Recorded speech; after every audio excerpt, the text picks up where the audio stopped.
तर एक छोटीशी कथा मी एका प्रवचनामध्ये ऐकली होती. अनेक अनेक वर्षांपूर्वी म्हणू शकतो, की एकदा एक एक राजा होता आणि हा जो राजा आहे, हा राजा शिकारीसाठी जंगलामध्ये गेला होता. आणि ज्यावेळेस जंगलामध्ये गेला तो, तर त्या ठिकाणी त्याला खूप तहान लागली, भूक लागली. तर तो शोधत होता, की या ठिकाणी कुठं आपल्याला खायला काय मिळेल का? प्यायला पाणी मिळेल का? तर असं शोधता, शोधता, शोधता काय झालं, की एक त्याला झोपडी दिसली. त्याला वाटलं हां, इथं कोणीतरी असलं पाहिजे. म्हणून ते जे राजा आहे त्या झोपडीजवळ गेला. आणि झोपडीजवळ गेल्यानंतर त्या ठिकाणी त्यांनी पाहिलं, की एक आजी बसली होती. तर त्या राजाने त्या आजीला विचारलं, की म्हणले, "आजी तुमच्याकडे काही खायला आहे का? मला खूप भूक लागलेली आहे."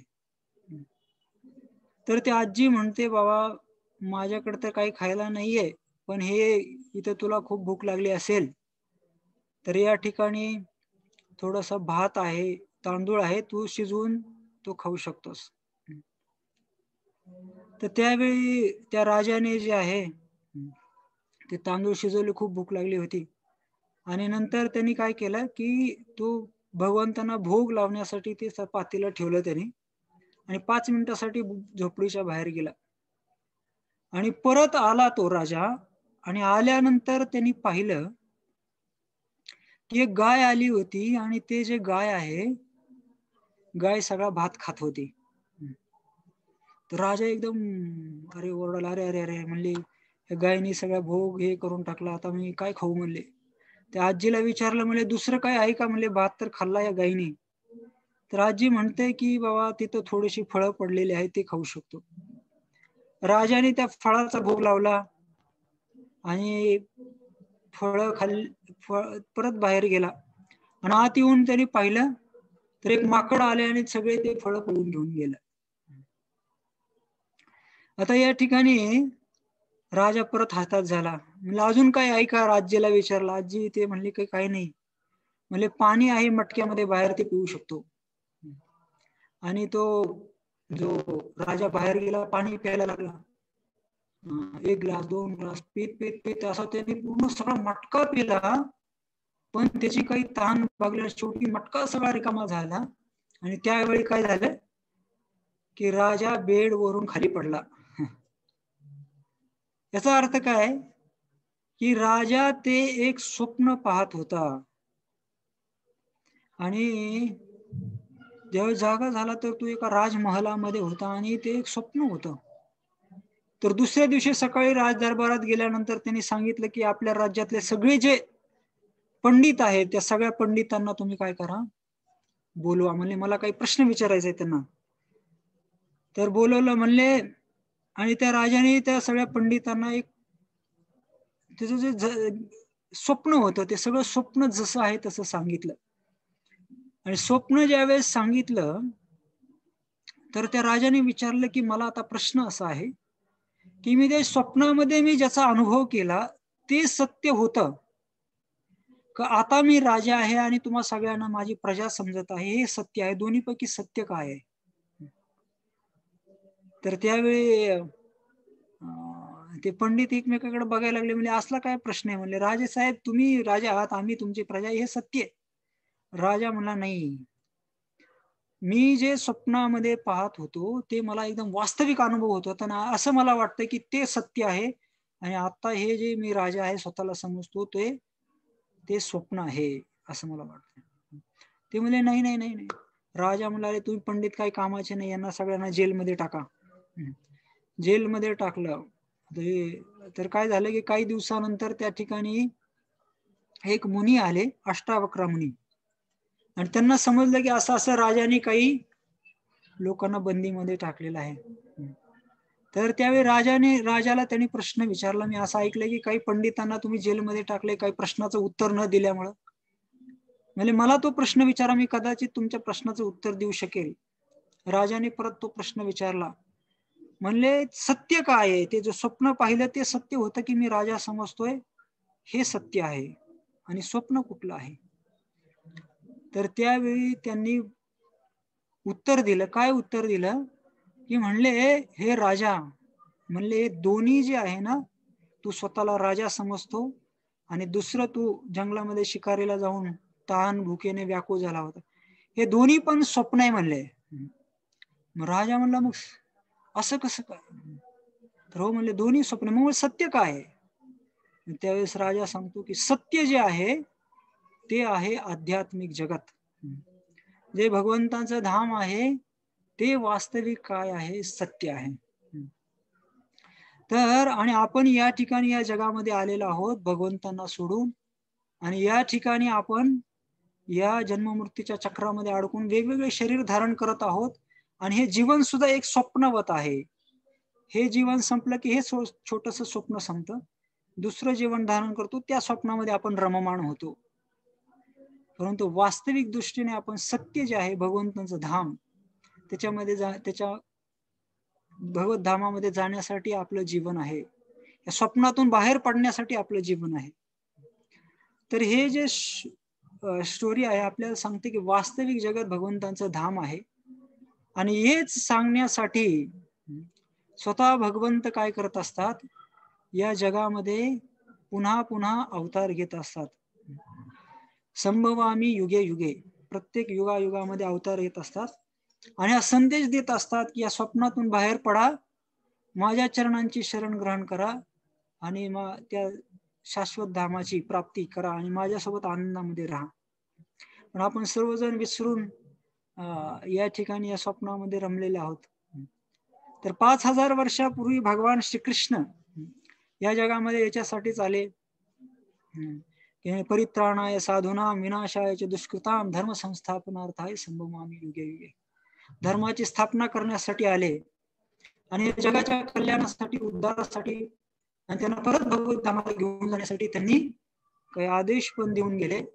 जसं भगवद्गीता रूपी जे शिकवण आहे, जे भगवान श्रीकृष्णांनी 5000 वर्षापूर्वी अर्जुनाच्या माध्यमातून संपूर्ण जगाला दिलेले. तर त्या भगवद्गीतेमध्ये भगवंतांनी सगळ्यांना संदेश दिला की सर्व धर्मान परित्यज्य मामेकम शरणं व्रज अहं त्वां सर्व पापेभ्यो मोक्षयिष्यामि मा शुचः.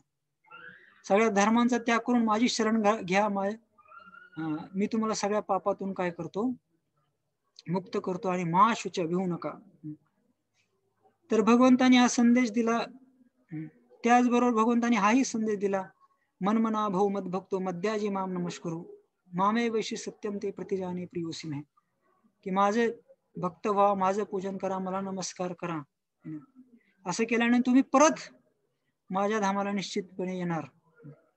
तर हा सगळा संदेश दिला. परंतु तरीही भगवंतांनी पाहिलं की एवढं सगळं करून पण कलियुगामध्ये जे लोकांची जी स्थिती आहे अतिशय दयनीय झालेली आहे. अतिशय कठीण परिस्थिती झाली की लोक जे आहे कुणी गीतेचं पालन करत नाही, धर्माचं पालन करत नाही, आणि उलट ज्याला धर्म म्हणायचं ते जे धर्म आहे त्याला अधर्म म्हणतात, आणि जे अधर्म त्याला धर्म म्हणायला सुरुवात केली. काही लोक जे भगवंत वेगवेगळ्या प्रकारचे तत्वज्ञान बाहेर आले, भगवंत निराकार आहे, भगवंतांना काही रूप नाही, रंग नाही, तर अशा प्रकारचे, किंवा काही लोक असे म्हणायला लागले की आम्हीच भगवंत आहोत.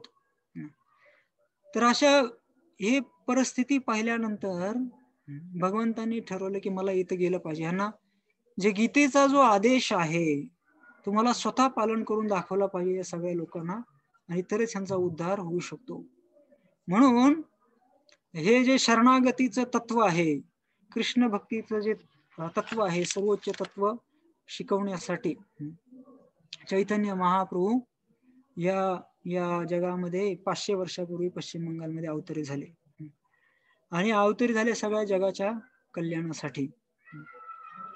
तर महाप्रभू प्रकट झाले आणि त्यांनी जे आहे खास करून जे त्यांचे जे 6 मुख्य जे शिष्य होते, जे पार्षद होते, ज्यांना आपण षड गोस्वामी म्हणतो, रूप गोस्वामी, सनातन गोस्वामी, रघुनाथ दास गोस्वामी, रघुनाथ भट्ट गोस्वामी, गोपाल भट्ट गोस्वामी आणि जीव गोस्वामी, हे जे 6 जे शिष्य होते चैतन्य, जे पार्षद होते चैतन्य महाप्रभूंचे, तर यांच्या माध्यमातून या जगाला काय द्यायचं आहे ते त्यांना सांगितलं. आणि त्यांना खास करून चैतन्य महाप्रभूंची तशी वास्तविक त्यांची स्वतःची इच्छा होती वृंदावन मध्ये राहण्याची, परंतु सची मातेच्या आदेशामुळे ते जगन्नाथपुरीला राहिले. म्हणून त्यांनी आपले जे 6 पार्षद होते त्यांना आदेश दिला की तुम्ही काय करा, वृंदावनला जा.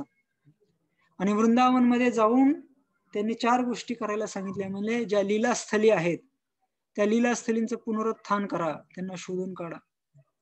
त्यांनी सांगितलं की भगवंतांच्या अर्च विग्रहाच्या सेवेची स्थापना करा, मंदिर बांधा.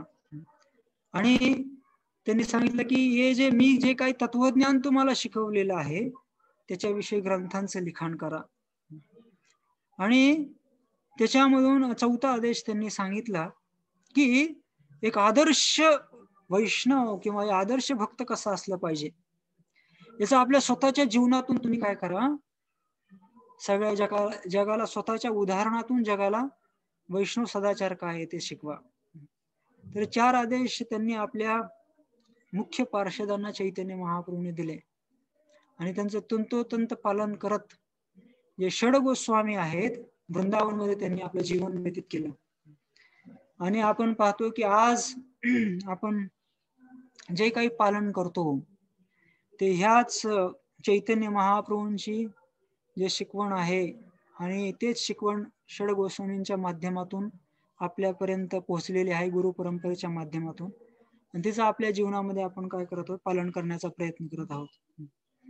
तर महाप्रभूंनी जे आहे वेगवेगळ्या प्रकारचे जे जसं शिकवण आपल्या शिष्यांना दिली, रूप गोस्वामी, सनातन गोस्वामी दिली. आणि त्यांनी ग्रंथ रूपामध्ये हे आपल्यासाठी त्यांनी अतिशय सोप्या भाषेमध्ये आपल्या समोर मांडलेले महाप्रभूंची जे शिकवण आहे.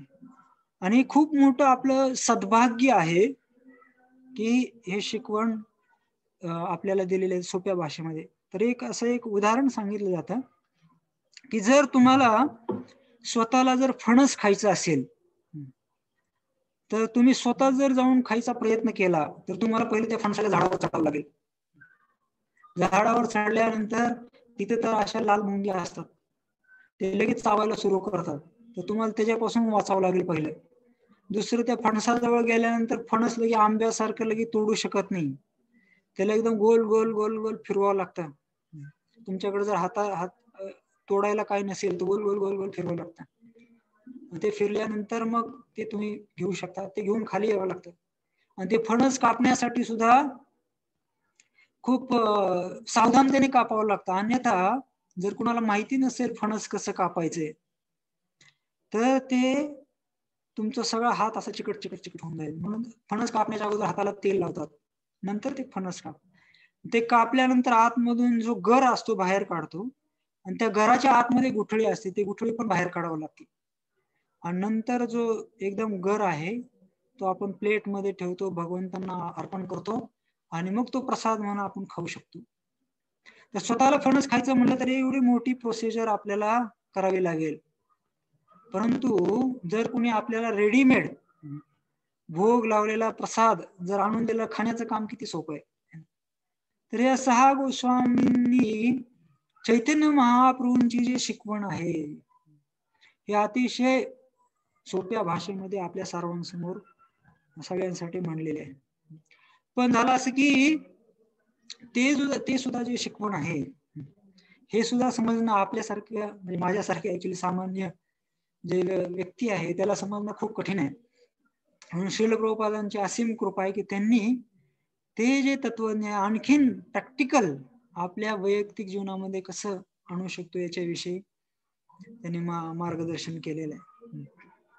तर चैतन्य महाप्रभूंची जी शिकवण आहे ते शिकवण आपण अगोदर समजून घेतले पाहिजे की महाप्रभूंनी दिलंय काय आपल्याला.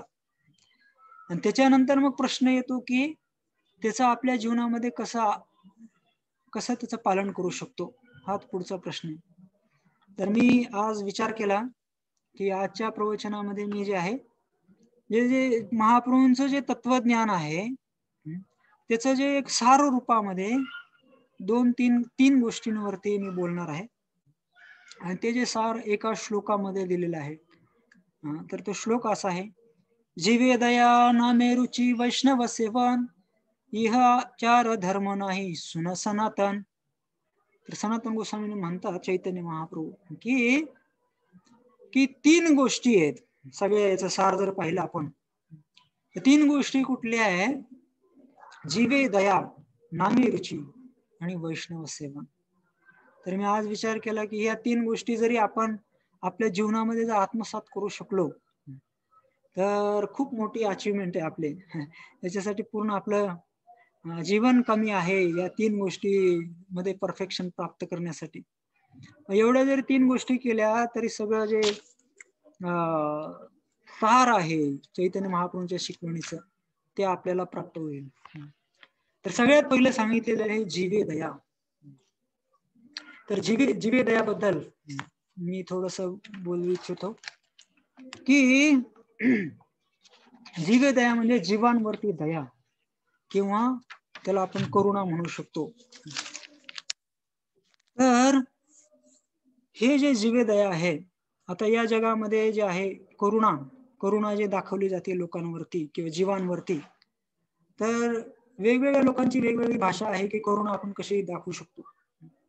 तर खास करून जे बाहेरच्या समाजामध्ये आपण पाहतो हे करुणा जे दाखवतात लोक ते भौतिक स्तरावरती किंवा शारीरिक स्तरावरती हे करुणा दाखवली जाते. काही लोक काय करतात, अन्नदान करतात, अन्नाचं दान करतात. काही लोक आहे कपड्यांचं दान करतात. काही लोक आहे झोपडपट्टीतल्या मुलांना काय करतात, शिकवण्याचा प्रयत्न करतात. तर हे जे करुणा दाखवणं आहे, जे दया दाखवणं आहे, थोडस ठीक आहे, परंतु हे जे आहे हे सर्वोच्च दया नाहीये किंवा हे सर्वोच्च करुणा नाहीये. जीवांवरती खरी दया नाहीये. त्याच्याबरोबर जसं प्रभुपाद सांगायचे की एक स्टोरी सांगायची. समजा बिर्लाचा मुलगा आहे, तो रस्त्यावरती हरवलेला आहे आणि हा मुलगा ज्यावेळेस हरवतो तर रडत असतो. तर कुणी एक जण येतो त्याच्याकडे. मग तीन प्रकारचे लोक तीन प्रकारे त्याला ट्रीटमेंट देतात. एक येतो म्हणतो अरे का रडतो, हे चॉकलेट घे, खा, शांत राहा. दुसरा येतो तो म्हणतो अरे का रडतो, हे पैसे घे, कपडे घे, तुला जे पाहिजे ते खरेदी कर. तर तिसरा व्यक्ती जो येतो तो काय करतो, तो म्हणतो का रडतोय, तो म्हणतो की मी माझ्या घरापासून हरवले, माझ्या वडिलांना भेटायचंय. ते म्हणतो कोण आहे तुझे वडील? ते म्हणते बिर्ला. मग ते तिसरे व्यक्ती काय करतात, त्या मुलाला पकडून त्या बिर्लाच्या घरी देतात. तर प्रभुपाद म्हणतात की या तिन्ही मध्ये श्रेष्ठ कोण आहे, की जो व्यक्ती त्या मुलाला परत त्याच्या वडिलाकडे घेऊन जातो तो खरा सर्वश्रेष्ठ आहे. तर त्याचप्रमाणे या जगामध्ये जे करुणा दाखवली जाते किंवा दया केली जाते, जे शारीरिक स्तरावरती जे दया केली जाते, ते हे पहिल्या दोन कॅटेगरीचे लोक आहे. परंतु वास्तविक दया जी आहे ही आत्म्याच्या स्तरावरती होते. कारण लोक आपण जे आहोत हे भगवंतांना विसरलेलो आहोत. तर ही वास्तविक दया कशी करायची हे श्रील प्रभुपादांनी शिकवलेले आहे. तर लोकांना त्यांचा जो संबंध आहे भगवंतांशी तो परत जाणवून देणे, लोकांना परत जे जीवांना परत भगवंतांशी जोडणे, ही खरी ऍक्च्युली काय आहे, जीवदया आहे. आणि यालाच आपण काय म्हणत असतो की प्रचार. की जीवदया म्हणजे कृष्ण भक्तीचा प्रचार. तर वास्तविक प्रचार म्हणजे काय, असं नाही की प्रचार म्हणजे व्यासासनावरती बसून प्रवचन देणे म्हणजे प्रचार. वास्तविक हा प्रचार नाही. असं म्हणलं जातंय की आपण 24 तास प्रचार केला पाहिजे आणि कधी कधी मध्ये बोललं पण पाहिजे. याचा अर्थ काय की आपला प्रचार हा केवळ बोलण्याने नाही, तर प्रचार हा आचरणातून होत असतो. मुख्यतः आचार ही प्रचार आहे असं एक आपण ऐकलं असेल. की व्यक्तीचं जीवनच असं, आचरण असं असलं पाहिजे की त्याच्यामधून प्रचार असला पाहिजे, लोकांना वाटलं पाहिजे की मला पण हा जो व्यक्ती करतो ते मला पण पाहिजे. तर हा वास्तविक प्रचार आहे की जेणेकरून ज्याच्या माध्यमातून आपण भगवत धामाला जाण्यासाठी त्या जीवांना मदत करत असतो, किंवा त्यांची जी सुप्त कृष्ण भावना आहे ते जागृत करण्यासाठी ज्यावेळेस आपण मदत करतो कुठल्याही माध्यमातून, भले ते प्रवचनाच्या माध्यमातून असो, पुस्तक वितरणाच्या माध्यमातून असो, कीर्तनाच्या माध्यमातून असो, आपल्या टेम्पल मंदिराच्या साफसफाईच्या माध्यमातून असो, जसं आपण त्यांचं उदाहरण पाहतो की काय नाव त्यांचं, रथयात्रेमध्ये आपण त्यांचा फोटो लावतो. प्रभूजी काय नाव त्यांचं? जयानंद प्रभू.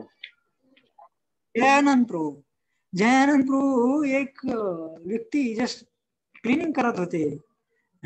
ट्रेनिंग करताना ज्यावेळेस बघितलं त्यांनी, ते म्हणजे अरे का किती खुश व्यक्ती आहे.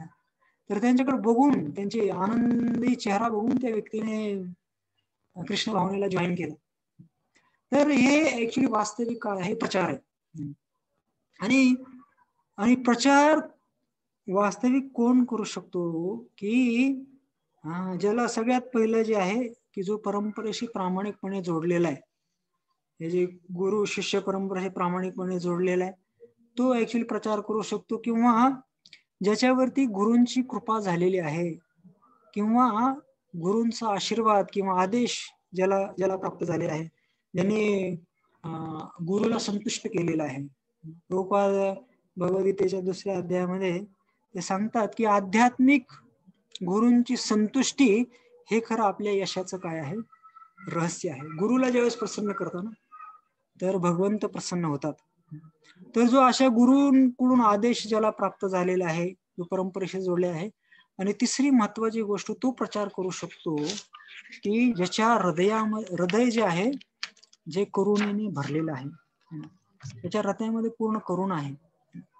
जसं तर आपण हा जर आता हे जर विचार केला या सगळ्या गोष्टींचा, तर असं विचार मनात येईल की अरे माझे तर काही पात्रता नाही. ऍक्च्युली तशी आपली काहीच पात्रता नाहीये प्रचार करण्याची सुद्धा, कारण आपल्या हृदयामध्ये ती करुणा नाहीये. जीवांसाठी जी वास्तविक करुणा जे आहे ते आपल्यामध्ये नाहीये. पण तरी सुद्धा आपण हे प्रचार प्रसार का करतो किंवा करण्याचा प्रयत्न का करतो, याच्यामध्ये भक्ताची एकच भावना असते की मी हे जे आचार्य आहेत की ज्यांच्या हृदयामध्ये करुणा आहे, किंवा प्रभुपादांसारखे आचार्य किंवा त्यांचे जे शिष्य आहेत, यांचं हृदय करुणेनं भरलेलं आहे, तर त्यांना एक असिस्टंटच्या रूपामध्ये आपण काय त्यांना मदत करण्याचा प्रयत्न करत असतो. तर आपण हे केवळ निमित्त मात्र बनण्याचा प्रयत्न करत असतो. तर वास्तविक आपल्यामध्ये करुणा नाहीये, पण एक करुणाचं साधन बनण्याचा आपण प्रयत्न करत आहोत या सर्व आचार्यांच्या. आणि आदेशाच्या बाबतीमध्ये जर बोलायचं झालं तर तसं पाहिलं तर चैतन्य महाप्रभूने सगळ्यांना आदेश दिलेला आहे प्रचारासाठी. यार देख तारक हा कृष्ण उपदेश, अमार आज्ञा गुरु हो या तारई देश. की माझी आज्ञा आहे की तुम्ही काय करा, गुरु व्हा आणि या सगळ्या प्रत्येकाला या कृष्ण उपदेश करा, भगवंताच्या भक्तीचा उपदेश करा. म्हणून आपण हा प्रयत्न करत असतो. आणि हे प्रत्येक भक्ताची हे जबाबदारी पण आहे की प्रचार करण्याची. आणि ऑफकोर्स मी जसं पहिलं सांगितलं की प्रचार म्हणजे ऍक्च्युली जे प्रचार जे आहे असं नाही की फक्त प्रवचन देणे, प्रचार आचरणामधून सुद्धा, एक आदर्श आचरणामधून सुद्धा आपण प्रचार करत असतो. जसं किंवा एखाद्या आपल्या सेवेच्या माध्यमातून सुद्धा आपण प्रचार करू शकतो. कुठलीही सेवा असो कृष्ण भावना आंदोलनातली, तर ते सुद्धा एक प्रचार आहे. जसं ज्यावेळेस मी एकदा कुंज बिहारी मंदिरमध्ये होतो पुण्यामध्ये, तर सकाळी मंगलभोगची सेवा होते. तर त्यावेळी जे प्रभुपादांचे एक शिष्य होते श्रुतकीर्ती प्रभू, त्यांचं भागवतम चालू होतं आणि ते प्रवचन देत होते. आणि त्यावेळेस मंगलभोगची सेवा असते. झालं असं की ते अल्टर उघडण्याच्या अगोदर शंख वाजवतात. तर आता प्रवचन चालू होतं, मोठ्याने आपण शंख वाजवू शकत नाही. तर मी जस्ट असं शंखावर फक्त 1-3 वेळा असं मारला, 1, 2, 3. तर थोडासा आवाज झाला. तर त्यावेळेस जे आहे श्रुतकीर्ती प्रचार काय याच्याविषयी सांगत होते. आणि प्रभूजींनी मागे बघितलं की ते आवाज आल्यानंतर म्हणले, हे बघा हे पुजारी आहे, हे पुजारी सुद्धा काय करताय म्हणले, हा सुद्धा एक प्रचार आहे की भगवंतांची अर्चविग्रहाची सेवा सुद्धा काय आहे, एक प्रचार. तर आपण पाहतो की हे प्रचार प्रत्येक जण करू शकतो आणि हे वास्तविक जीवदया आहे. भक्ती सिद्धांत सर्व ठाकूर म्हणतात की हे जे समाजामध्ये जे सोशल सर्व्हिस जे करतात, अन्नदान करतात, ते अशा करोडो सोशल सर्व्हिस करण्यापेक्षा एखादा जर पुजारी मंदिरमध्ये केवळ घंटी वाजवत असेल तर त्यांच्या पटीने तो लाखो पटीने तो श्रेष्ठ आहे तो पुजारी. कारण त्यांनी तो काय करतोय, लोकांना भगवंतांशी संबंधित आणतोय. तर हे प्रत्येकाचं कार्य आहे, जबाबदारी आहे की हे जीवदया, जीवांवरती दया कशाच्या माध्यमातून, कृष्ण भक्तीच्या प्रचार प्रसाराच्या माध्यमातून. आणि दुसरी गोष्ट अशी आहे की हे प्रचार करणं म्हणजे हे आपण आपले जे पूर्ववर्ती आचार्य आहेत, या आचार्यांप्रती आपण एक कृतज्ञता व्यक्त करत असतो की त्यांनी आपल्याला जे दिलेलं आहे, आपल्या जीवनामध्ये जे भाग्याचं भांडार त्यांनी खोललेलं आहे, तर तेच भांडार, आणि त्यांची इच्छा आहे की आपण हे भांडार पुढच्या लोकांना दिलं पाहिजे. तुकाराम महाराज एका अभंगामध्ये म्हणतात, आपणाशी जे जे ठावे ते इतरांशी शिकवावे, शहाणे करून सोडावे सकळ जन. आपल्याला जे जे माहिती आहे ते लोकांना आपण दिलं पाहिजे. ऑफकोर्स याचा अर्थ असा नाही भौतिक ज्ञान, याचा अर्थ असा आहे की जे आध्यात्मिक ज्ञान आहे, जे जे सर्व समाज विसरलेला आहे, ते आध्यात्मिक देणं हे आपलं कर्तव्य आहे. आणि हे कृतज्ञता आपण व्यक्त करत असतो. हे जर आपण करत नाही तर त्या व्यक्तीला कृतज्ञ म्हणलं जातं. कृतज्ञ म्हणजे काय की असा दिलेले जे उपकार आहे त्याची तू जाण राखत नाही, त्याला कृतज्ञ म्हणतात. आणि शास्त्रामध्ये सांगितलेलं आहे की सगळ्या पापांसाठी तू कुठल्या ना कुठल्या प्रकारचं प्रायश्चित्त आहे, पण एखादा व्यक्ती जर कृतज्ञ असेल तर त्या व्यक्तीसाठी कुठलंच प्रायश्चित्त नाही. एकदा एक चांडाळ व्यक्ती होता. चांडाळ म्हणजे काय, शूद्राच्या खालचे लेवल चांडाळ म्हणतात. तर हे चांडाळ म्हणजे काय, कुत्र्याचं मांस खाणारे. तर हा काय करत होता, चांडाळ व्यक्ती स्मशानामध्ये बसला होता. स्मशानामध्ये बसून तिथं कुत्र्याचं मांस तो शिजवत होता. आता झालं असं की तिथून एक व्यक्ती चालला होता, तर त्यांनी काय केलं, ते लगेच मांस असं लपवून ठेवलं. तर त्याच्या मागच्या जाणाऱ्या व्यक्तीने पण ते मागून एक दुसरा व्यक्ती आला, त्यांनी पाहिलं की याने असं काहीतरी लपवून ठेवलं. तर त्याला एक उत्सुकता निर्माण झाली की असं का लपवलंय. तर त्यांनी जाऊन त्याला विचारलं, त्या चांडाळाला म्हणले की हे तू असं का लपवलंस म्हणले. तर हा म्हणलं की हा जो व्यक्ती गेला ना, तो म्हणले कृतज्ञ व्यक्ती आहे, आणि त्याची जर दृष्टी म्हणले ह्या माझ्या मांसावर पडली असती तर ते म्हणजे अशुद्ध झालं असतं. तर विचार करा, तो स्मशानामध्ये बसलाय, कुत्र्याचं मांस शिजवतोय, किती अपवित्र जागी, अपवित्र गोष्ट सगळं, पण ते सुद्धा अजून अपवित्र होईल कुणाच्या दृष्टीने, कृतज्ञ व्यक्तीच्या दृष्टीने. कृतज्ञता हे याला प्रायश्चित्त नाही शास्त्र. म्हणून कृतज्ञता व्यक्त करण्यासाठी आपल्या प्रत्येक व्यक्तीची हे जबाबदारी आहे की आपण काही ना काही माध्यमातून जीवदया करण्यासाठी प्रयत्न केला पाहिजे. खास करून सगळ्यात पहिलं जे आहे हे आपल्या आचरणाच्या माध्यमातून. आपण पाहतो की आपल्या पूर्ववर्ती आचार्यांनी सुद्धा खूप प्रचार प्रसारामध्ये त्यांनी कार्य केलेले आहे. भक्तिविनोद ठाकूरांचे 2,500 नामहट्ट प्रोग्राम होते. 2,500 ठिकाणी प्रोग्राम सत्संग चालायचे. त्यांनी असे सिस्टम बनवले. भक्ती सिद्धांत सर्व ठाकूर पण त्यांनी 64 मठांची स्थापना केली आणि श्रील प्रभुपादांनी 108 मंदिरांची स्थापना केली. तर आपण पाहतो की हे खूप आवश्यक गोष्ट आहे की जीवदया. आणि हे जे जीवदया आहे हे सर्वोत्कृष्ट कार्य आहे. कारण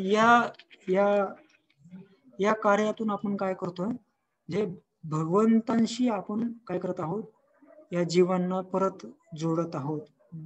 आणि आपण जर प्रचार प्रसार नाही केला तर या समाजामध्ये एवढे नाटकी अध्यात्मवादी आहेत की जे लोकांना भ्रमित करून वेगळ्या दिशेने घेऊन चाललेले आहेत. मायावादी आहेत, योगी आहेत, ध्यानी आहेत, काही धार्मिक स्वतःला धार्मिक विद्वान समजणारे काही लोक आहेत, काही फॅनेटिक लोक आहेत. तर असे वेगवेगळ्या प्रकारचे जे लोक आहेत त्या समाजाला दिग्भ्रमित किंवा दिशाभूल करत आहेत. तर याच्यासाठी खूप आवश्यक आहे की आपल्याला जे मिळालेलं आहे ते आपण दिलं पाहिजे. ज्यावेळेस आपण असं ज्ञान देतो तर तो सुद्धा भगवंतांना अतिशय प्रिय होतो.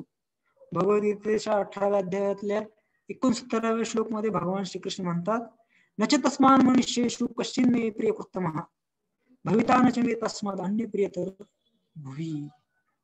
नच तस्मान, असा मनुष्य मला प्रिय, त्याच्यापेक्षा जास्त प्रिय मनुष्य नाहीये की जो व्यक्ती या ज्ञानाचा प्रचार प्रसार करतो भगवंतांच्या.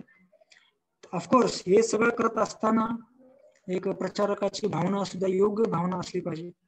जसं मी सांगितलं की एक निमित्त मात्र बनवून हे सेवा आपण केली पाहिजे. आणि याच्यासाठी आपण जे आहे आपल्या आचार्यांनी जे दिलं तेच आपण स्पष्ट केलं पाहिजे, तेच आपण पुढे दिलं पाहिजे पोस्टमन सारखा. जसं पुस्तक ग्रंथ वाचन करताना सुद्धा बऱ्याच वेळा आपलं जे लक्ष आहे ते वेगवेगळ्या पुस्तकांकडे जाण्याची शक्यता असते, पण आपलं मुख्य जे लक्ष आहे ते आपण केंद्रित केलं पाहिजे श्रील प्रभुपादांचे ग्रंथ वाचनाकडे. असं सांगितलं जातं की आपण ज्यावेळेस प्रसाद घेतो त्या प्रसादामध्ये मुख्य गोष्टी काय असतात? चपाती, सब्जी, राईस, दाल, या 4 गोष्टी असतात.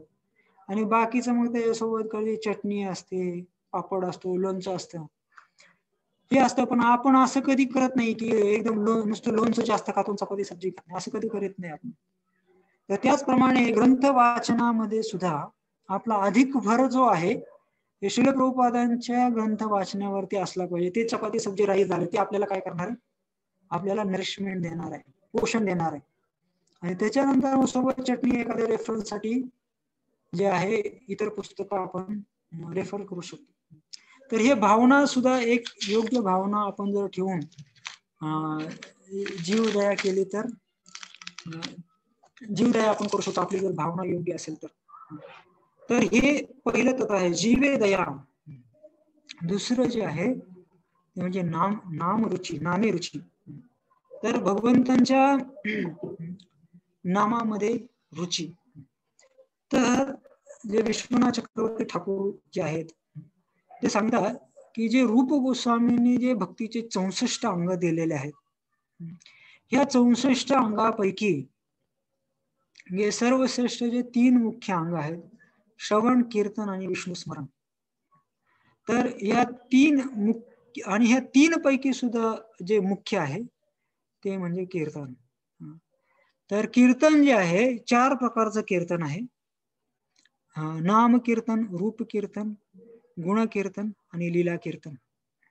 तर 4 प्रकारचं जे कीर्तन आहे, तर त्याच्यापैकी इथं जे सांगितलेलं आहे नामे रुची. भगवंतांचं नाम जप करण्यामध्ये आपल्याला काय आले पाहिजे? रुची प्राप्त झाली पाहिजे. आणि हे सगळ्यात आपल्या साधनेचा हा सगळ्यात महत्वाचा भाग आहे, भगवंतांचे नामाचा जप. तर जसं एकदा आम्ही आयलेट्सच्या प्रोग्रामला गेलो होतो. तर त्याच्यामध्ये एका सेशन मध्ये मला नाव आठवत नाही त्या भक्तांचं, तर त्यांनी एक एक्झरसाइज घेतला होता सगळ्यांचं. तर सगळ्यांना ते म्हणले की तुमच्या वहीवरती काय करा, एक झाडाचं चित्र काढा म्हणले, आणि तुम्हाला जेवढं आकर्षक चित्र काढता येईल तेवढं काढा. तर त्यावेळी त्यांनी सगळ्यांनी असे चित्र काढले. कोणी असे आंब्याचे झाडाला आंबे दाखवले, पानं, फळं, फुलं, असे वेगवेगळे चित्र काढले.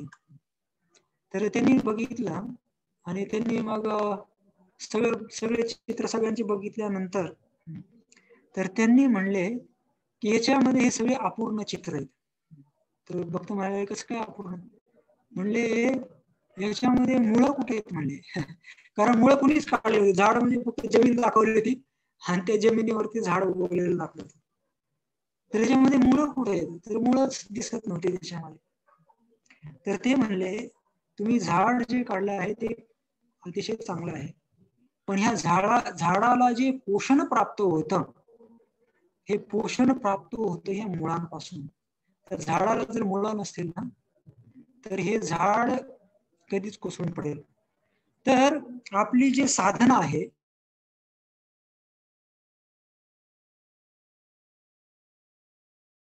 हे साधना ह्या मुळांसारखी आहे. तर जर मुळं जर स्ट्रॉंग असतील तर वरचं सगळं जे झाड आहे ते ते काय होतं, व्यवस्थित वाढतात. तर जसं हे जे आहे जीवदया, जीवदया आपण त्यावेळेस करू शकतो की ज्या वेळेस आपल्यामध्ये काहीतरी सार असेल आणि जोपर्यंत आपण हे भगवंतांचं जे नाम आहे हे नाम व्यवस्थित घेत नाही, तोपर्यंत जीवदया सुद्धा व्यवस्थित होणार नाही, किंवा साधन आपण व्यवस्थित करत नाही तोपर्यंत आपण जीवदया करू शकणार नाही. आणि हे जे भगवंतांचा हरिनाम आहे, चैतन्य महाप्रभूंनी त्यांच्या शिक्षाष्टकम मध्ये सुद्धा या हरिनामाच्या गुणगानापासून त्यांनी काय केलेलं आहे, सुरुवात केलेली आहे. तर सगळ्यात पहिल्या कडव्यामध्ये चैतन्य महाप्रभू जे आहे हरिनाम घेण्याचे जे 6 किंवा जे 7 परिणाम आहे ते सांगतात. ते सांगतात चेतो दर्पण मार्जनम, भव महादावाग्नि निर्वापणम, श्रेयकैरव चंद्रिका वितरणम, विद्यावधू जीवनम, आनंदांबुधी वर्धनम प्रतिपदम, पूर्णामृतास्वादनम, सर्वात्मस्थपनम परम विजयते श्रीकृष्ण संकीर्तनम. त्याच्यामध्ये ते सांगतात की सगळ्यात पहिले चेतो दर्पण मार्जनम, भगवंतांचं जे हरिनाम आहे, या हरिनामाने आपलं जे चित्त आहे हे काय होतं, शुद्ध साफ होऊन जातं. चेतो दर्पण, दर्पण एक उपमा दिली आहे, जसं आरशावरची जसे धूळ साचल्यानंतर आरशामध्ये काही दिसत नाही, पण धूळ साफ केल्यानंतर स्पष्ट दिसायला लागतं. तर तसं चित्तावर साचलेली अनेक जन्मांची पासून जे धूळ आहे या हरिनामाने काय होते, नष्ट होते. चेतो दर्पण मार्जनम. दुसरं सांगितलं भव महादावाग्नि निर्वापणम. हे जे जगत आहे दावाग्नीशी तुलना केलेली आहे. दावाग्नी म्हणजे की ज्याच्या असा अग्नी की ज्याला कोणी पेटवलेला नाही, ऑटोमॅटिक लागलेला असतो, त्याच्यामध्ये सगळी पाणी हुरपून निघतात. तर हे जगत दावाग्नी सारखं आहे. तर भगवंतांच्या हरिनामाने दुसरा परिणाम होतो बहु महादावाग्नि निर्वापण. तर म्हणजे श्रेय कैरव, तर जसं कैरव म्हणजे कमळ, श्रेय कैरव चंद्रिका वितरणम. तर कमळ कमळ कमळ जे आहे, कमळाचे हे केलेलं, कैरव म्हणजे कमळ, चंद्रिका वितरणम जे चंद्र आहे, चंद्राच्या शीतलतेमुळे जसं कमळ फुलतं, तर तसे आपल्या हृदयामधले जे भक्ती आहे ते फुलते. श्रेय कैरव चंद्रिका वितरणम, विद्यावधू जीवनम. हे सगळ्या विद्यांमध्ये सर्वश्रेष्ठ विद्या आहे कुठली, भगवंतांचं जे नाम जप, विद्यावधू जीवनम. आणि आनंदांबुधी वर्धनम, जे आनंदाचे आंबुदी आहे, सागर आहे, त्याचे वाढ करणार आहे हरिनाम. आनंदांबुधी वर्धनम प्रतिपदम, पूर्ण अमृत आस्वादनम. पूर्ण अमृत आस्वादनम, त्याचं ज्यावेळेस तुम्ही घ्यायला लागता ते अमृत आस्वादना समान आहे भगवंतांचं हरिनाम. आणि शेवटी काय म्हणलेले, पूर्णामृत आस्वादनम सर्वात्मस्नपनम. सर्वात्मस्नपनम म्हणजे काय, की जसं आपण उन्हाळ्यामध्ये बाहेरून येतो, आल्यानंतर एकदम घाम झालेला असतो, आणि त्यावेळी येऊन जर आपण आंघोळ केली तर आपल्याला कसं एकदम फ्रेश ताजं वाटतंय. तर त्याप्रमाणे भगवंतांचा हरिनाम घेतल्यानंतर व्यक्ती काय होतो, ऍक्च्युली फ्रेश होतो, जीव फ्रेश होतो. तर म्हणले सर्वात्मस्नपनम परम विजय ते श्रीकृष्ण संकीर्तन, अशा संकीर्तनाचा विजय असो. तर हे चैतन्य महाप्रभूंनी पण याचा जे परिणाम आहे ते सांगितलेला आहे, आणि हे सगळ्यात महत्वाचं आहे. तर जसं मी सांगितलं की जसं मूळ झाडासाठी मूळ महत्वाचं आहे, तसं आपल्या बाकीचं कुठलीही सेवा करण्याच्या पूर्वी किंवा जीवदया करण्याच्या पूर्वी आपले जे मूळ आहे, जे रूट्स जे आहेत ते अतिशय स्ट्रॉंग असले पाहिजे. कारण तसं जर पाहिलं, मूळ दिसत नाही, म्हणजे झाडाची मुळं काही दिसत नाही, पण ते महत्वपूर्ण आहेत. जसं आपण केलेली साधना जी आहे, साधना आपण करतो ते महत्वपूर्ण आहे. जरी पण ते बाह्य रूपाने आपण दिसू की आपण साधना करतोय दुसऱ्यांना. जसं जप करताना लोक येऊन आपल्याला बघताय, हा हे जप करताय, हे डोळे बंद करून करताय. किंवा आपल्याला भक्त बघू शकतात ते आपण प्रभुपादांचे ग्रंथ वाचन करत आहोत. किंवा भक्त बघताय की संकीर्तनामध्ये आपण नृत्य करताय.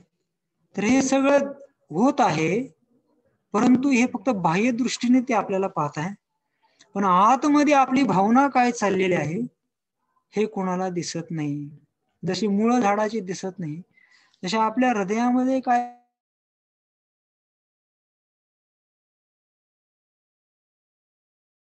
ट्रेनिंग देत होते, ट्रेनिंग द्यायचे. तर एकदा असे सगळ्या मुलांना ते जपाला घेऊन बसायचे असं. तर एक मुलगा होता, तो म्हणले येऊन असं एक दोन दिवस असं एकदम असे बीड बेगून जोरात हलवून असं जप करत होता तो मारा. तर ते त्यांनी असं जप करताना म्हणले, वा वा काय चांगला जप करतोय हा मुलगा. तर त्याला प्रभूजींनी विचारलं, म्हणजे तुझी बीड बॅग दाखव. तर त्याने बीड बॅग बघितली, तर त्याच्यामध्ये माळच नव्हती म्हणले त्या बीड बॅग मध्ये. तर तो प्रभूजी म्हणले, अति भक्ती चोरीर लक्षण, की तू दाखवत होता की मी खूप चांगला जप करतो, मग अशी त्याच्यात माळ नव्हती, काहीच नव्हतं. तर जे आपली काय भावना आहे हे खूप महत्वाचं आहे. आपण भागवतम वाचत आहोत, पण हे वाचत असताना आपली चेतना काय, आपल्याला फक्त दिलेला कोटा पूर्ण करायचा काय, चालला एवढा आता भागवतांचा पहिला कॅन्टो संपला, दुसरा संपला, तिसरा, 8वा, 9वा, 10वा, 12 सगळे संपले कॅन्टो. पण हृदयामध्ये किती गेलेलं ते पण सुद्धा आपण बघायला पाहिजे. तर साधना आपली दिसत नाही, तसं आपण नाम जप केलेलं आपल्याला किती त्याच्यामध्ये रुची आहे आपल्याला दिसत नाही, परंतु ते अतिशय महत्वपूर्ण आहे. त्याच्या आतल्या भावना चांगली करण्यासाठी आपण काय ऍक्च्युली प्रयत्नरत राहिलं पाहिजे. आणि हे जे आंतरिक भावना आहे यांनीच काय होत असतो, आपल्या भगवंतांशी आपला संबंध जोडला जात असतो. आणि ज्यावेळेस संबंध दृढ होतो, तुम्ही बाकीच्या सगळ्या सेवा पण ऍक्च्युली चांगल्या प्रकारे करू शकता, जर आपली जर साधना व्यवस्थित असेल तर. जसं एकदा एक भक्त होते, खूप वर्षापूर्वी, फॉरेनचे भक्त होते. तर ते मुंबईमध्ये पुस्तक वितरण करत होते, आणि त्यावेळी रसराज कृष्ण जे पुस्तक आहे ते 2 रुपयाला होतं फक्त त्यावेळेस पुस्तक. तर ते असं पुस्तक वितरण करायचे की जसं पाण्यासारखं म्हणतो ना आपण मराठीमध्ये, पाण्यासारखं जे जे भेटेल त्याला त्यांनी घेतलंच पाहिजे ते पुस्तक असं. तर दुसऱ्या एका भक्ताने बघितलं की हा व्यक्ती एवढं फास्ट कसं काय पुस्तक वितरण करतो, म्हणजे काय टेक्निक आहे याच्याकडे. तर मग त्यांनी जाऊन विचारलं, म्हणले तुम्ही काय बोलता, काय सांगता त्यांना. तर ते म्हणले, काही नाही, मी फक्त म्हणतो की 2 रुपयात भगवंताचे संबंध जोडा, 2 रुपयात भगवंतांना भेटा, 2 रुपयात भगवंतांना भेटा, असं सांगतो. तर ते म्हणले, अरे हे तर खूप सोपा फॉर्म्युला आहे, आपण सहजपणे हे करू शकतो. तो पण गेला, ते पण भक्त गेले, आणि त्यांनी एका व्यक्तीकडे गेले, म्हणले घ्या 2 रुपयामध्ये भगवंतांना भेटा.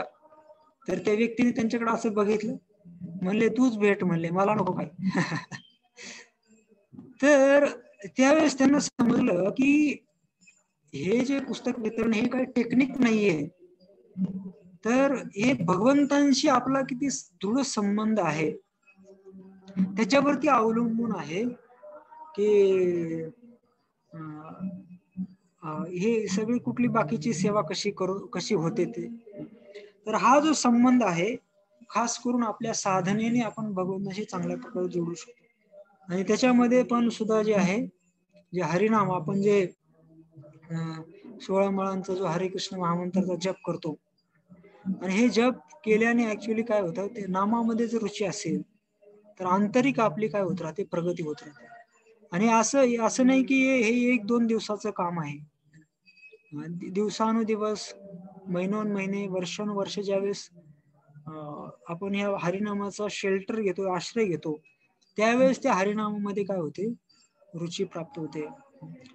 परमपूज्य राधानाथ स्वामी महाराजांचे मी जेवढे काही प्रवचन ऐकले, तर महाराज प्रत्येक वेळा असं सांगतात की you take shelter of the holy name. ते असं म्हणत नाही की तुम्ही ध्यानपूर्वक जप करा पण म्हणतात, पण जास्त करून ते म्हणतात take shelter of the holy name. भगवंतांच्या हरिनामाचा आश्रय घ्या.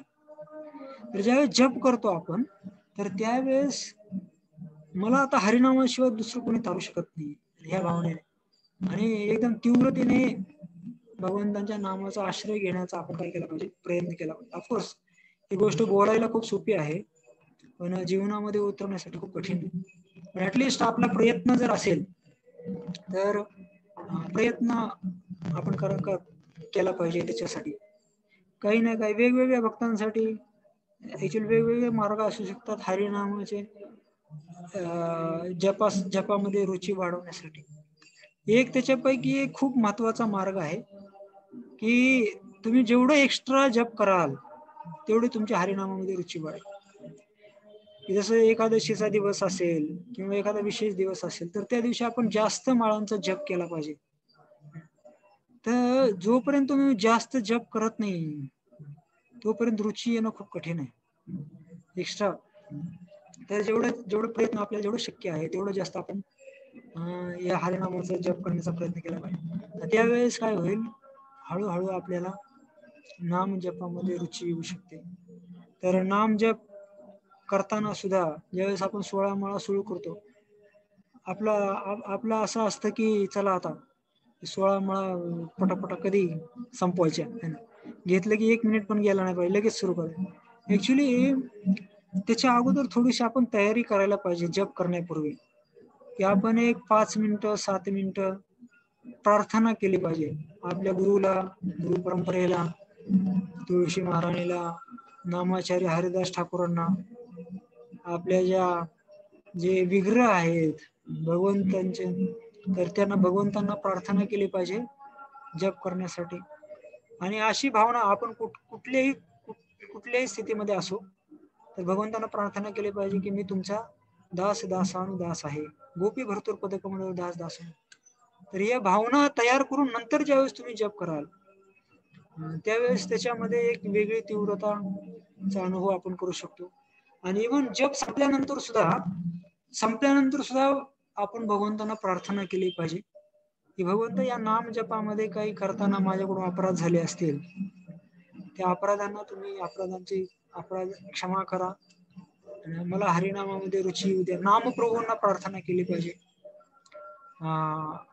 तर अशी प्रार्थना ज्यावेळेस आपण करू तर भगवंत आपल्यावरती कृपा करतात आणि आपल्या नामामध्ये रुची प्राप्त होऊ शकते. तर हे दुसरं तत्व आहे. आणि तिसरं आहे वैष्णव सेवा. तर वैष्णव सेवा जे आहे हे चैतन्य महाप्रभूंनी या श्री संप्रदायाकडून हे तत्व घेतलेलं आहे श्री संप्रदायामध्ये. तर ही वैष्णव सेवा जी आहे ही का महत्वपूर्ण आहे, कारण भगवंत म्हणतात अहम भक्त पराधीनो, भगवंत भक्ताच्या काय आहेत अधीन आहे. जर भगवंतांना प्रसन्न करायचं असेल तर तुम्हाला भक्ताला प्रसन्न करावं लागेल. नरोत्तमदास ठाकूर म्हणतात छाडीय वैष्णव सेवा निस्तार पैसे केव्हा. तर आपला उद्धार होऊ शकत नाही जोपर्यंत आपण वैष्णवांची सेवा करत नाही. जसं एकदा काही भक्त परमपूज्य राधानाथ स्वामी महाराजांकडे गेले. ते म्हणले महाराज म्हणले पूर्वी जसं कार्तिक यात्रेमध्ये वगैरे आनंद यायचा आम्हाला, की थोडे लोक असायचे आणि त्याच्यामध्ये खूप खूप आनंद यायचा आम्हाला. म्हणजे आजकाल एवढे लोक असतात आम्हाला आनंद येत नाही. महाराजांनी सांगितलं की ते जे नवीन भक्त येतात यात्रेला त्या भक्तांची तुम्ही सेवा करा, तुम्हाला परत आनंद प्राप्त होईल. वैष्णव सेवा निस्तार नाही. तर वैष्णव सेवेशिवाय भगवत धामात सुद्धा प्रवेश नाहीये, कारण वैष्णव हे खूप भगवंतांचे प्राण आहेत. तर जसे एक प्रसिद्ध लीला आपण ऐकतो की दक्षिण भारतामध्ये जे कांचीपुरम आहे त्या कांचीपुरम मध्ये एक भक्त राहत होते, त्यांचं नाव होतं कांचीपूर्ण. आणि त्या ठिकाणी वरदराज भगवंतांचं मंदिर आहे. तर या मंदिरामध्ये जे आहे वरदराज भगवंत खूप सुंदर मूर्ती आहे. तर हे कांचीपूर्ण भक्त जे होते हे एकच सेवा करायचे की भगवंतांना ते मोर पंखाने काय करायचे, हवा घालायचे त्यांना. सकाळपासून संध्याकाळपर्यंत फक्त भगवंतांची सेवा करत राहायचे, हवा घालण्याची सेवा. आणि त्यांच्या सेवेने भगवंत एवढे प्रसन्न होते की ते साक्षात भगवंतांचे जे विग्रह आहेत या कांचीपूर्ण सोबत बोलायचे आदान प्रदान. हे बाकीच्या भक्तांना पण माहिती होतं की भगवंत कांचीपूर्णशी बोलतात. तर एकदा एका एका भक्ताने कांचीपूर्णाला विचारलं, म्हणजे तुम्ही भगवंताशी बोलता तर तुम्ही जस्ट विचारा की म्हणले मी तर खूप पतित आहे आणि तर काही शक्यता आहे का म्हणले की माझी भगवत धामाला जाण्याची, भगवत धामाला जाऊ शकतो का. तर ते म्हणले ठीक आहे मी विचारतो. कांचीपूर्ण गेले. ज्यावेळेस फॅन करत होते भगवंतांना तर त्यांना विचारलं, भगवंता म्हणले असे असे भक्त आहे ते विचारत आहे की त्यांचं काय चान्स आहे का भगवत धामाला जाण्याचा. त्यावेळेस त्यांनी भगवंत म्हणले, अरे म्हणले तू भक्त तर सोड म्हणले, त्या तुझ्या संपर्कामध्ये जे जे कोणी अन्य सगळे भक्त आहे ह्या सगळ्यांना म्हणले मी भगवत धामाला घेऊन जाणार आहे, परत वैकुंठाला घेऊन जाणार आहे. तर कांचीपूर्ण एकदम खुश झाले. त्या जाऊन सांगितलं त्या भक्ताला, ते भक्त एकदम आनंदित झाले. आता दुसऱ्या दिवशी कांचीपूर्णाच्या मनामध्ये असा विचार आला की म्हणजे माझी काय शाश्वती आहे का नाही भगवत धामाला जाण्याची, म्हणजे आपलं पण कन्फर्म करून विचारून घ्यावं काय आहे का. तर ते गेले भगवंतांसमोर, पण विचारायला थोडस ते थोडस त्यांना संकोच होत होता की कसं काय विचारायचं आपलं स्वतःबद्दलच. भगवंतांनी त्यांच्या चेहऱ्यावर प्रश्नचिन्ह वहिलं. म्हणले अरे काय प्रश्न आहे का तुला काही. ते म्हणले नाही नाही काही नाही भगवंत. नाही नाही म्हणले काय असेल तर विचार भगवंत म्हणतात. तर ते म्हणतात भगवंता म्हणले तुम्ही तर म्हणले की हे सगळे भक्त वैकुंठाला जातील, पण म्हणले माझी काही शाश्वती आहे का भगवत धामाला जाण्याची. तर भगवंत म्हणतात नाही तुला मी घेऊन जाऊ शकत नाही म्हणले. म्हणले मी माझ्या वैकुंठामध्ये फक्त त्याच लोकांना घेऊन जातो की जे माझ्या भक्तांची सेवा करतात. म्हणले ते जे तुझे सगळे जे बाकीचे वैष्णव ते तुझी सेवा करतात, तुझ्याशी संपर्क, म्हणून मी त्यांना घेऊन जाणार आहे. पण तू माझी डायरेक्ट सेवा करतो, कुठल्या वैष्णवाची सेवा नाही केली तू, मी तुला नाही घेऊन जाऊ शकत. आणि म्हणजे तू तुझ्याशी मी बोलतो कारण हे यथा तुझी इच्छा की मी तुझ्याशी बोलावं म्हणून मी बोलतो, याचा अर्थ असा नाही की मी तुला वैकुंठाला घेऊन जाणार. त्याच वेळेबरोबर काय केलं, कांचीपूर्णाने तो जो फॅन होता ते लगेच खाली ठेवला, भगवंतांची सेवा थांबवली आणि तिथून गेले डायरेक्ट एका दुसऱ्या गावामध्ये ज्या ठिकाणी महापूर्ण नावाचे महान भक्त राहत होते. आणि तिथं जाऊन त्यांनी काय केलं, आपले जे संन्यासी वेश होता ते वस्त्र बदलले, त्यांनी साधे एकदम ड्रेस घातले आणि तिथं जाऊन तिथं त्यांनी त्यांच्या घरामध्ये म्हणले मला काहीतरी इथं काहीतरी काय सेवा द्या, काम द्या आणि मला तुमच्याकडून काही मोबदला नको. तर त्यांनी सांगितलं ठीक आहे, म्हणजे आमची काही गुरु आहेत, त्या गुरांना चारायला घेऊन जाऊ शकता. मग ते म्हणले ठीक आहे काय समस्या नाही. तर ते दररोज गुरं चारायला घेऊन जायचे आणायचे, कारण हे भक्ताचे गुरु होते, भक्ताचे भक्त. तर एक दिवशी असं झालं खूप पाऊस आला आणि त्या पावसामध्ये सगळे गुरं भिजले, कांचीपूर्ण पण भिजले. त्या दिवशी परत आल्यानंतर ते झोपडीमध्ये गेले कांचीपूर्ण. त्या दिवशी कुठला ड्रेस नव्हता घालायला त्यांना, तर त्यांनी आपला पहिला हे बले कपडे काढले आणि आपला जो संन्यासी ड्रेस घालून जप करत बसले. तर महापूर्ण इकडे विचार केला की अरे हे जे माझ्याकडे काम करताय म्हणजे ते भिजून आले असतील, त्याला कपडे वगैरे आहे का नाही थोडं विचारून येतो. गेले त्या झोपडीमध्ये, पाहतात संन्यासी वेशामध्ये कांचीपूर्ण. ते म्हणतात अरे तुम्ही इथं काय करताय. ते ओळखतात लगेच त्यांना. ओळखल्यानंतर म्हणले अरे इतके दिवस तुमच्याकडून सेवा करून घेतलेली. तर ते म्हणले नाही नाही तुम्ही इथं थांबू नका, म्हणले तुम्ही परत जा तुमच्या कांचीपुरमला जा आणि तिथं वरदराज भगवंतांची सेवा करा. परत येतात कांचीपूर्ण आणि ज्यावेळेस परत ते फॅन आपल्या हातामध्ये घेतात, भगवंत म्हणतात की आता तू म्हणले क्वालिफाईड झाला, पात्र झाला म्हणजे वैकुंठाला जाण्यासाठी. तर हे जे लीला अतिशय सुंदर आपण ऐकतो, पण तत्व खूप महान आहे याच्यामध्ये, की जोपर्यंत वैष्णवांची सेवा करत नाही आपण, तोपर्यंत आपला उद्धार शक्य नाही. तर हे तिन्ही सुद्धा तत्व आहेत, आणि तिन्ही तत्व अतिशय एकमेकाला जोडलेले आहेत. जीवदया, नाम्या ऋषी, वैष्णव सेवा. तर हे हे जे ते खास करून चैतन्य महाप्रभूंनी दिलेले हे मुख्य जे तत्व आहेत, त्यांचं पालन आपल्या जीवनामध्ये आपण करू शकतो.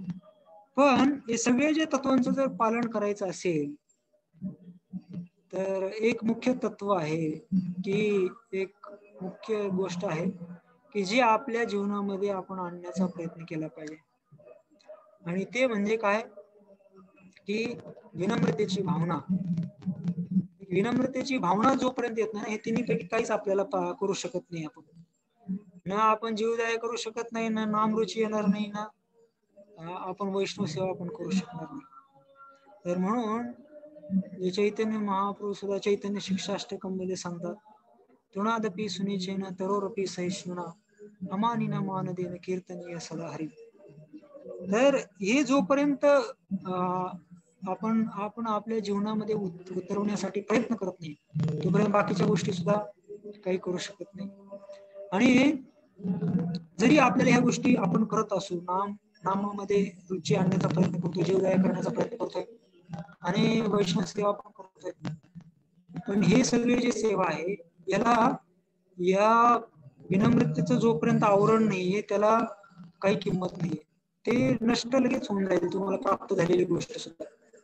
जसं सच्चिदानंद स्वामी महाराज एका यात्रेमध्ये एक उदाहरण देत होते. म्हणजे विनम्रता कशी आहे, की म्हणजे जसं असं फळ असतं, फळाची जे साल आहे, ते साल काय करते, फळाचं प्रोटेक्शन करते, संरक्षण करते. आणि ते म्हणजे तुम्ही प्रयोग करून पहा. म्हणजे एक केळी घ्या तुम्ही, आणि त्या केळीला काय करा, तुम्ही सोला असं सोलून केळी एक 5 मिनिटासाठी ठेवा. म्हणजे 5 मिनिटाच्या आतमध्येच काय होतात, लगेच छोटे छोटे छोटे किडे येऊन त्याच्यावरती बसायला लागतात, आणि ते कुठून येतात, कसे येतात, काही कळत नाही.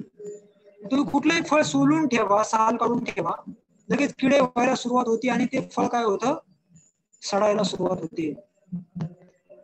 तर म्हणले हे जसं केळीची साल किंवा कुठल्याही फळाची साल जसं फळाला संरक्षण करून ठेवते, तसं जे विनम्रता आहे, विनम्रता आपल्या सगळ्या गोष्टींना काय करते, सांभाळून ठेवते. म्हणून हे खूप महत्वाचं तत्व आपल्या जीवनामध्ये पालन करण्यासाठी आपण प्रयत्न केला पाहिजे. एवढं सगळं ऐकल्यानंतर कधी कधी आपल्याला डिप्रेशन मध्ये जाण्याची शक्यता आहे. बापरे, एवढ्या सगळ्या गोष्टी आपल्याकडून कधी होणार. जसं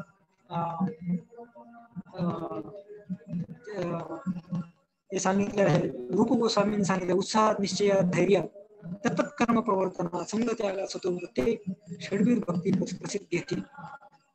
उत्साहाने, निश्चयाने, धैर्याने. तर आपण आपल्याकडे धैर्य पण असलं पाहिजे, उत्साह पण असला पाहिजे, निश्चय पण असला पाहिजे.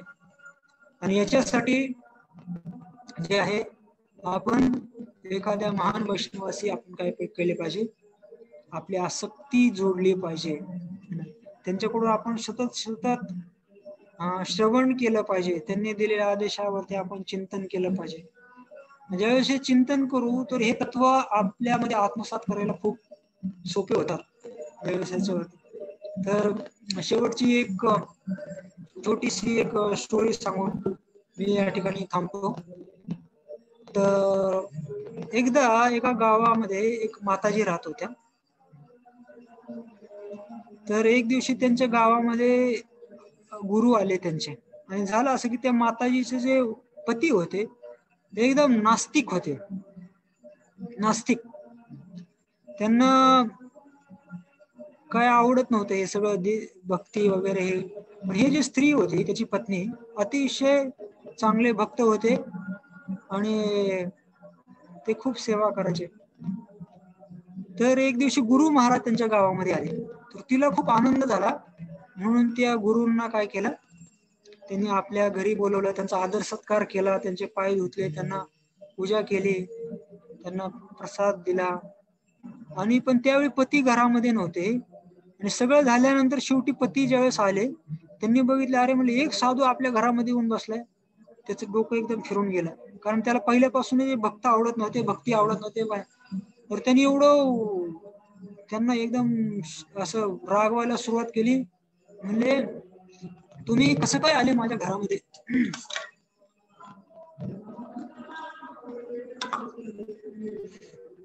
तुम्ही घरामध्ये कसं काय आले मी नसताना? निघा इथून, एकदम असे. आणि त्यांची पत्नीला एकदम वाईट वाटायला लागले, पण पती होते, पतीला काय बोलता येणार, पण गुरुचा अपमान होतोय. पण ते गुरु एकदम उच्च कोटीचे होते. त्यांनी काय मनावर घेतलं नाही, कारण साधूसाठी मान आणि अपमान दोन्ही समान आहे. तर ते नंतर वृंदावनला निघून गेले ते गुरु. तर त्यांच्या पत्नीला खूप खूप वाईट वाटलं. मग त्यांनी उपवास चालू केला.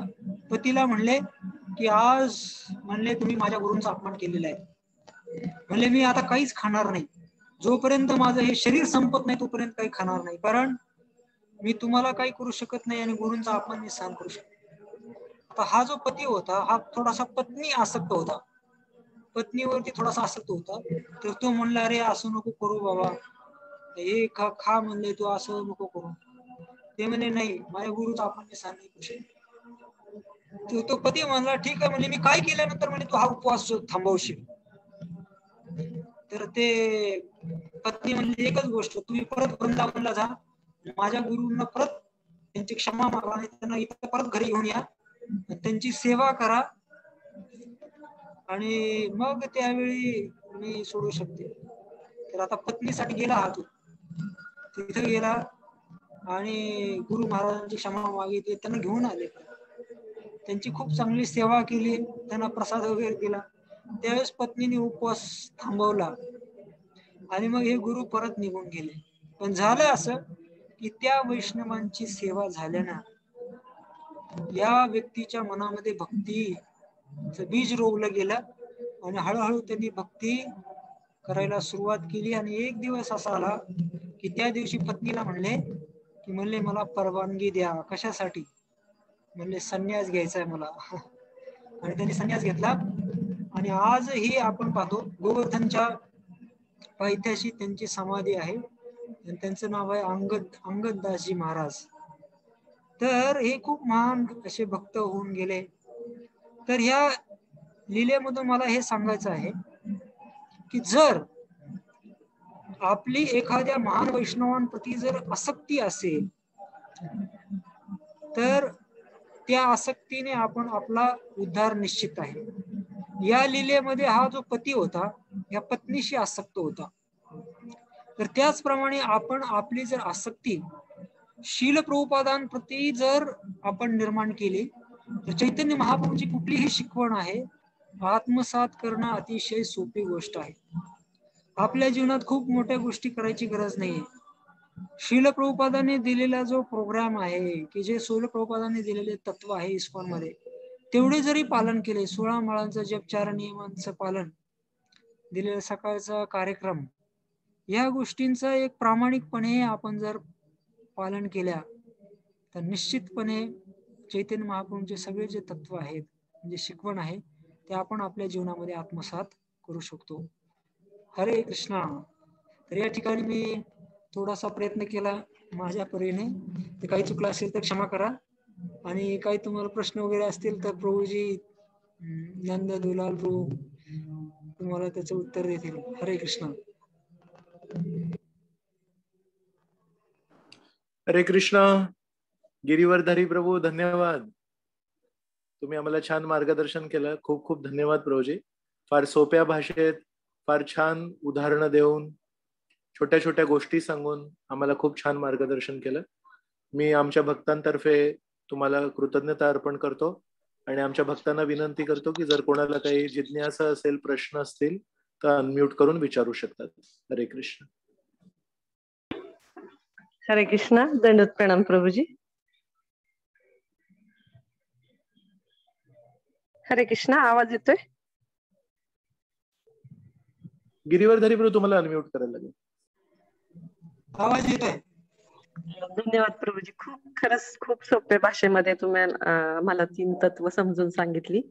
मला एक छोटासा प्रश्न होता प्रभूजी, की सुरुवातीला आपण जे म्हणालात की भगवंत गीतेमध्ये सांगतात की सर्व धर्मां परित्यज्य मामेकम शरणं व्रज. तर भगवंताला काय अपेक्षा आहे की सर्व धर्मां म्हणजे एका सर्वसामान्य गृहस्थांसाठी कुठल्या धर्माबद्दल भगवंत सांगत आहेत?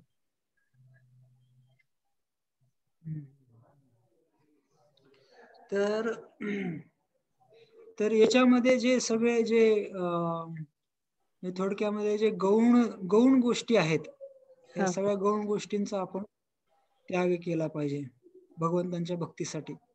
म्हणजे जसं आता भगवद्गीतेमध्ये जर घेतलं आपण, जसं अर्जुन आता कुलधर्माबद्दल बोलत होते. ते म्हणतात की हे झाले तर कुलधर्म नष्ट होईल, हे वर्ण संकर होईल. धर्म सुद्धा आहे, पण तो कसं खालच्या लेवलचा धर्म आहे. तर त्याच्यापेक्षा अपराधर्म आहे. पराधर्म काय आहे? भगवंतांची भक्ती. तर भगवंतांच्या भक्तीमध्ये जे काही अडथळे येतात, तर आता समाजामध्ये असं काही ठिकाणी म्हणतात की आई वडिलांची सेवा म्हणजे सर्वश्रेष्ठ सेवा आहे. हा खूप मोठा. आई वडिलांची सेवा करायला भगवंताची सेवा करायची गरज नाहीये. पण वास्तविक रूपाने असं नाही.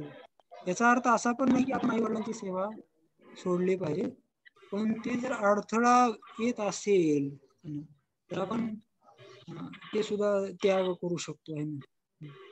तर जे भगवंतांची भक्ती जी आहे सर्वश्रेष्ठ आहे, तर ते तत्व पालन करणं, सर्व धर्मां गौण गोष्टींचा त्याग करणे, जे भक्तीमध्ये अडथळे नंद दुलाल प्रभू करू शकतील.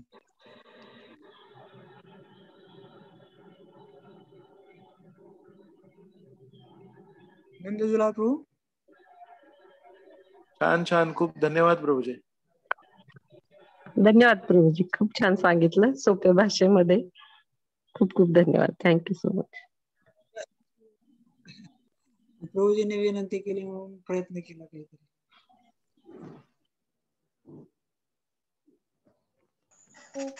हरे कृष्णा. अजून कोणाला काही प्रश्न आहेत? हरे कृष्ण प्रभू. दंडवत प्रणाम. दंडवत प्रणाम. हरे कृष्णा.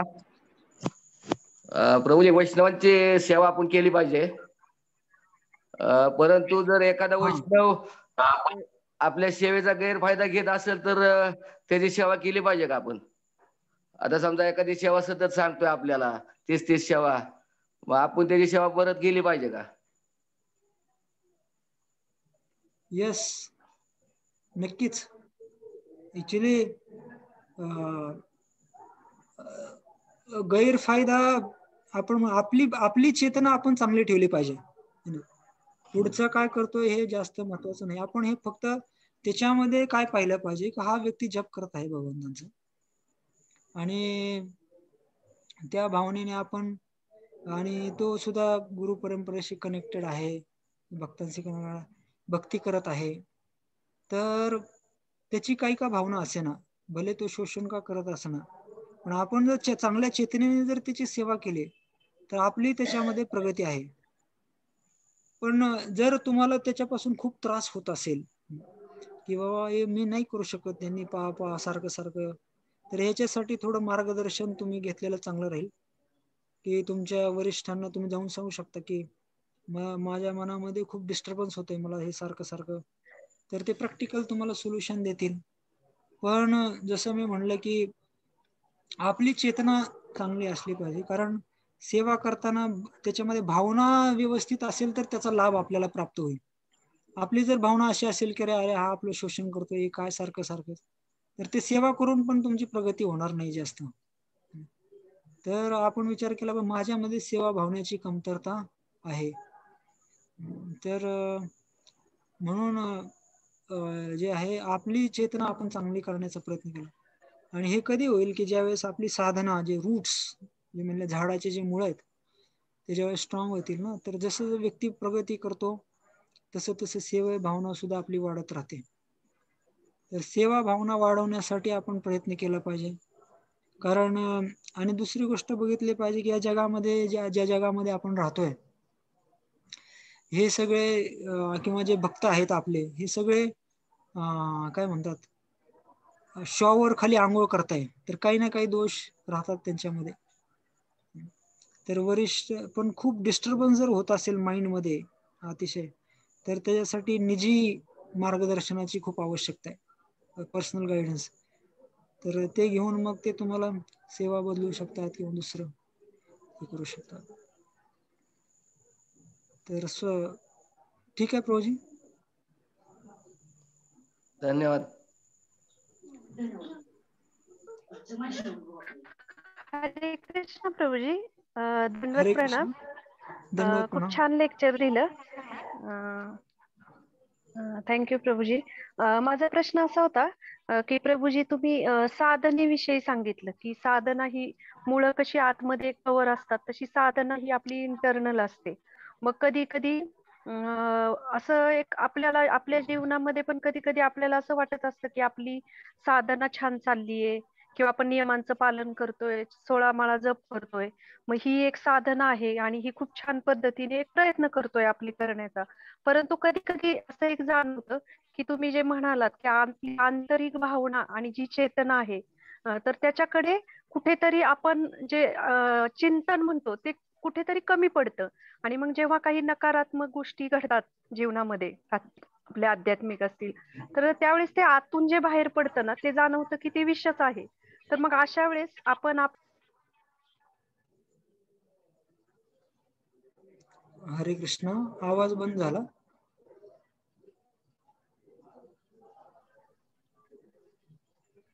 हरे कृष्ण. आवाज येतोय माझा? आणि आता बंद झाला होता, आता यायला लागला. हो हो हो.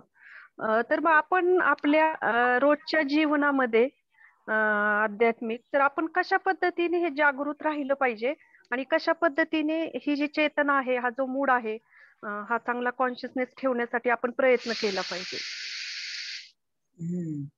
त्याच्यासाठी एकच गोष्ट आहे की सतत ऍक्च्युली साधूच्या वाणीच्या संपर्कामध्ये राहिलं पाहिजे आपण.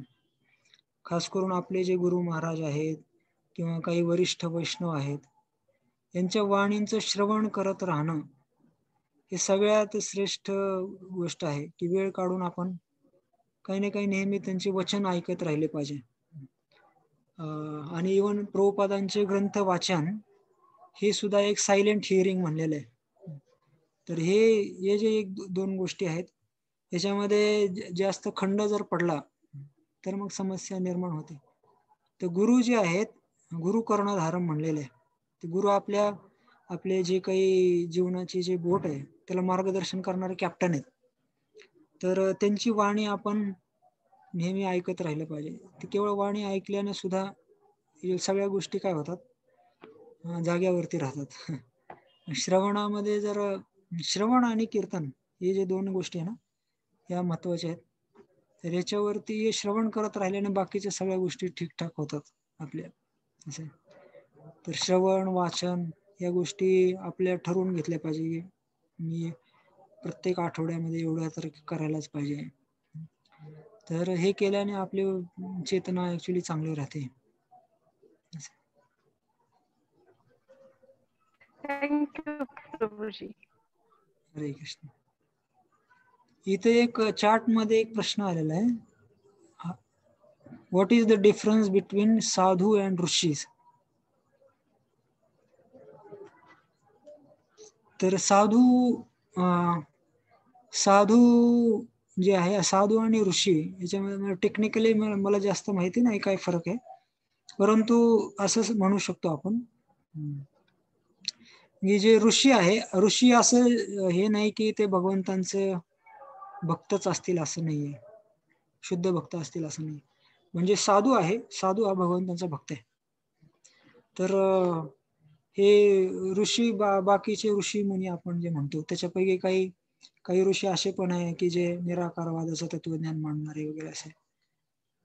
पण जे साधू म्हणजे वास्तविक भगवंतांचा भक्त आहे. आणि साधूची लक्षणं भागवतम मध्ये पण दिलेली आहे की अजात शत्रवस शांत साधवस साधू भूषण. त्याची सुरुवात मला आठवत नाही आता, श्लोकाची सुरुवात जी आहे की जे साधूचे काही लक्षणं दिलेले आहेत की तितिक्षवा कारुणिका सुहृदस सर्वदेहिनाम अजात शत्रवस शांत साधवस साधू भूषण. हे साधूची भूषण आहेत कुठले? तितिक्षवा जो सहनशील आहे, कारुणिका ज्याच्या हृदयामध्ये करुणा आहे, सुहृद सर्वांचा तो मित्र आहे, सुहृद सर्व देहान, अजात शत्रू ज्याला कोणी शत्रू नाहीये, शांत. तर हे साधूचे साधव साधू भूषण, हे साधूचे भूषण आहेत. तर हे गुण त्याच्यामध्ये असतात आणि हे तर थोडेसे बाह्य गुण आहेत. हे कधी कधी एखाद्या साधारण व्यक्तीमध्ये सुद्धा हे दिसू शकतात, पण त्याच्यापेक्षा साधूचं मुख्य जे लक्षण आहे ते म्हणजे भगवंतांच्या चरण कमळाप्रती त्याची काय असते? आसक्ती असते. तो ऍक्च्युली साधू आहे. तर हे जे सारे लक्षण आहेत हे भगवंतांशी संबंधित असतात. करुणा, नाही तर करुणा तर बाहेरच्या लोकांमध्ये पण असते कधी कधी, पण ज्यावेळेस हे करुणा भगवंतांशी संबंधित असते, सहनशीलता भगवंतांशी संबंधित असते, सर्वांशी मैत्री भगवंतांशी संबंधित असते, ज्यावेळेस तो शांत चित्त भगवंतांमुळे असतो, तर त्यावेळेस तो ऍक्च्युली त्याला साधू म्हणतात. तर ऋषी अशी आवश्यकता नाही की तो भक्त असेलच. काही काही ऋषी असे पण आहेत, जसं आपण सगळ्यात क्रोधित होणारे ऋषी कोण? अमरीश महाराज, दुर्वास. हा, अमरीश महाराज आणि दुर्वास ऋषी म्हणतो आपण. तर अमरीश महाराज साधू आहेत, दुर्वासा हे ऋषी आहेत. दोघांमध्ये खूप फरक आहे, जमीन आसमानाचा. अमरीश महाराज जरी गृहस्थ होते तरी ते साधू आहे. तर साधू कुणीही असू शकतो, जो भगवंतांशी आसक्त आहे तो साधू आहे. परंतु जो ऋषी आहे हा ऋषी गॅरंटी नाही की तो असेलच भगवंतांचा भक्त. प्रभू, are rishi and muni same or different? हा त्याच्या पुढचा प्रश्न आहे. तर ऋषी आणि मुनी जे आहे, आता मुनी असं आहे की मुनी त्याला म्हणतात की दुसरा जो मुनी आहे त्या मुनीने जे तत्वज्ञान मांडलेलं आहे त्याच्यापेक्षा काहीतरी वेगळं तत्वज्ञान त्यांनी मांडलं तर त्याला मुनी म्हणलं जातं. म्हणजे शास्त्रामध्ये दिलेलं जे तत्वज्ञान आहे त्याच्यापेक्षा काहीतरी वेगळा सिद्धांत असला पाहिजे त्याचा, तर त्याला मुनी म्हणलेलं आहे. म्हणून मुनी कधी एकत्र राहू शकत नाही, संघामध्ये राहू शकत नाही. मुनी नेहमी वेगवेगळ्या झाडाखाली राहतात. एक मुनी ह्या झाडाखाली, दुसरा मुनी त्या झाडाखाली. कारण ते मुनी मध्ये पटत नाही आणि त्यांनी जो सिद्धांत मांडला तोच सिद्धांत मांडू शकत नाही. पण जे भक्त आहे, भक्ताचं तत्वज्ञान वेगळं, जे आपल्या आचार्याने सांगितलं तोच ते रिपीट करत असतो.